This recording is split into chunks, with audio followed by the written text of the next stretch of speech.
Alright, let's dive into something that's got the entertainment industry buzzing, and trust me, this one's a doozy. So, Paramount's $111 billion bid to take over Warner Bros. Discovery. Yeah, it's hitting a major roadblock. The trial to decide the fate of this megadeal is now set for March 2027. Personally, I think this delay is a huge blow for David Ellison and his team. They were pushing for a November start, but the judge had other plans. Here's why this matters. Every day after October 1st, Paramount has to shell out roughly $7 million to Warner's shareholders. Do the math, and that's over $1.5 billion by the time this trial wraps up. That's not just pocket change, it's a massive financial strain. What makes this really interesting is how this delay isn't just about money, it's about power, politics, and the future of media. Now, let's talk about the bigger picture here. This trial isn't just a legal battle, it's a clash of titans. You've got 12 states, the Writers Guild of America, and even Paramount's own shareholders trying to block this deal. In my opinion, what's really at stake here is control over one of the most influential media empires in the world. And at the heart of it? CNN.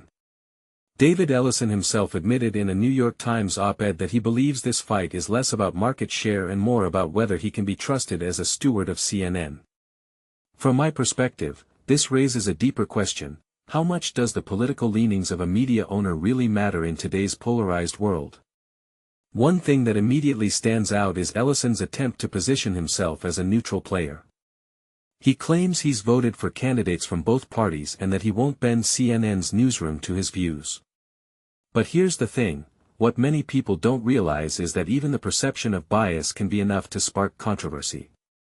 If you take a step back and think about it, this isn't just about Ellison's politics, it's about the broader trend of media consolidation and who gets to control the narrative.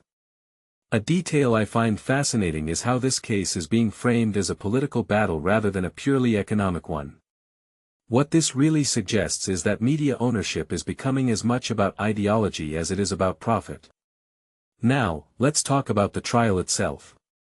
It's set to run for 12 days, from March 2nd to March 19th, with a final pre-trial conference in February. That's a tight schedule, especially considering the complexity of the case. Personally, I think the outcome of this trial could set a precedent for how antitrust cases are handled in the media industry moving forward. If Paramount loses, it's not just a financial hit, it's a major setback for Ellison's vision of a consolidated media empire. On the flip side, if they win, it could pave the way for even more mega-mergers in the future. What makes this story even more compelling is the timing. With the trial now delayed until 2027, it's going to be a long, drawn-out battle. And in the world of media, where trends and public opinion can shift in an instant, that's a risky game. In my opinion, this delay gives opponents of the deal more time to build their case and rally public support. It also puts Paramount in a tough spot, as they're essentially bleeding money every day this drags on. So, where does this leave us? Well, for one, it's a stark reminder of just how high the stakes are in the media industry. This isn't just about two studios merging, it's about who gets to shape the stories we consume and how those stories are told. Personally, I think this case is a wake-up call for anyone who thinks media consolidation is a straightforward business decision. It's anything but. As we wrap up, I'll leave you with this thought: what does it mean for the future of journalism when media empires are controlled by individuals whose politics and intentions are constantly under scrutiny? Is it possible to separate ownership from editorial influence, or is that just wishful thinking?